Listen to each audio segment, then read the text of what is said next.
Gentlemen, boys and girls, children of all ages, welcome to the Freak Show 2012.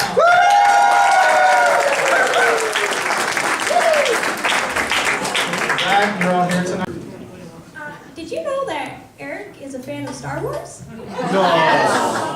Yes, I think it sounds like everybody knows Eric is a fan of Star Wars. Well, I have a pretty good Star Wars joke that I found on the interweb the other night. I thought I'd share it with you. Let's hear it, Star Wars. Okay, so gotta read it. Memory. So Darth Vader is talking to Luke, and he's like, "Luke, I know what you're getting for Christmas." And Luke's like, "How do you know, Dad?" And he's like, "I felt your presence."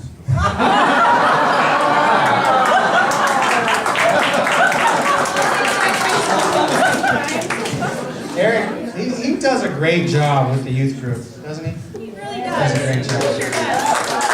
All right, here's one. How many high school youth group kids does it take to screw in the light bulb? Too many. I don't know. How many? Not bad. Whatever.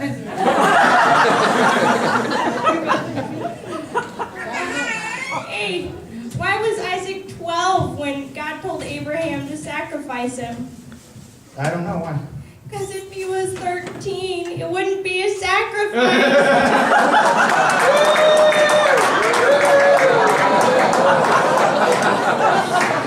Okay, here's another one about Abraham. Did you hear he decided to upgrade his computer software? I don't remember that verse. And Isaac said to him, "Dad, your computer doesn't have enough memory to upgrade." And he said, "Son, God will provide the RAM."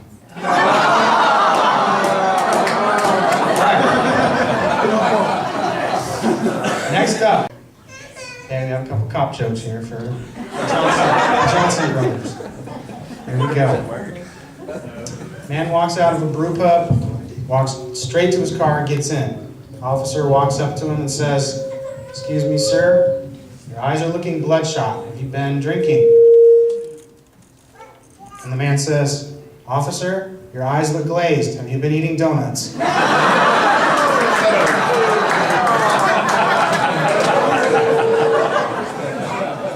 Hey, Rolf, Yeah. how many police officers does it take to screw in the light bulb? I don't know, Mrs. Patty, how many? Actually, they just wait till he turns himself in.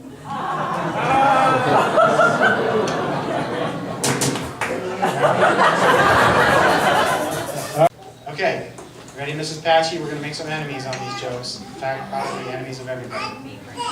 Okay, did you hear that Chip Kelly and Mike Riley died and went to heaven? And God gave a tour of heaven to Chip Kelly. He led him to this little 2-bedroom house, kind of like 102, and with a Ducks flag in the window. He said, "Here you go, Chip. Here's your house. You're pretty lucky. Not everybody in heaven gets a house. Here it is." And Chip looks at it, and then he notices in the distance, up on a hill, it's a huge mansion, a 2-story mansion with a big gate, and Beaver's flag in the window and on the gate and everything. And Chip looks at God and says, "Well, thanks for the house. I appreciate it, but I just have a question. Why did you give Riley the mansion and me this little house?" And God says, "That's not Riley's house. That's my house." That's right. What do you think of that?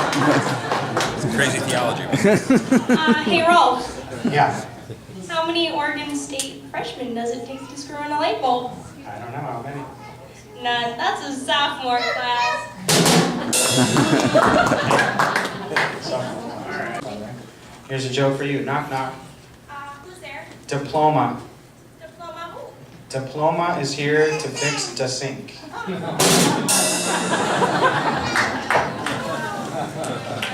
So, what do you put on a honeymoon salad? I don't know what. Nothing. Just let us alone. Why was the tomato red? Why? Because it saw the salad dressing. Went to visit Dan Rydell at his house the other day. His house. Got to Dan's house, knocked on the door. It's obvious that Dan was there, but he did not answer the door. He knocked a few times, but then he just left a note saying, Revelation 3:20, I stand at the door and knock. If anyone hears my voice and opens the door, I will come in and eat with him and him with me. Got back to the office the next day. Dan had left a note on his office door. It says Genesis 3:10. I heard thy voice in the garden, and I was afraid because I was naked.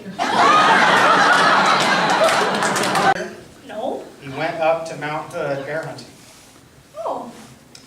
So he was out in the woods, walking around, turns the corner, sees a bear, face to face. Turns around, tries to run away, but he slips and falls down a short little cliff. And the bear's coming after him. Lands down, bottom of the cliff, twists his ankle on a big boulder, drops his rifle. He's laying there, no rifle, broken leg. Here comes the bear, getting closer and closer. Pastor Kent cries out in desperation, Lord, I repent for all my sins. Please make this bear a Christian. The bear stops, falls to its knees, folds its paws together, and says, Lord, thank you for this meal that I'm about to eat. Okay, a salesman from Rolfl Brewery came by Kent's office the other day, knocked on the door and said, hey, Pastor, we will give you $10,000 if you change the words to the Lord's Prayer, give us this day our daily beer.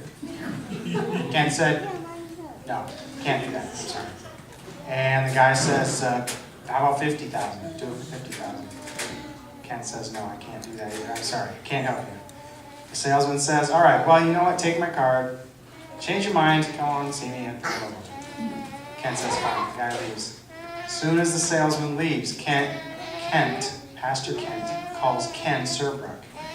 He says, hey, Ken, it's me, Pastor Ken. When does our contract with Dave's Killer Bread expire? Okay. How was church this morning? It was good. I came in, I was looking for a place to sit. And I asked Lori Rice, is that seat next to you saved? She said no, but I'm praying for it. She would say that.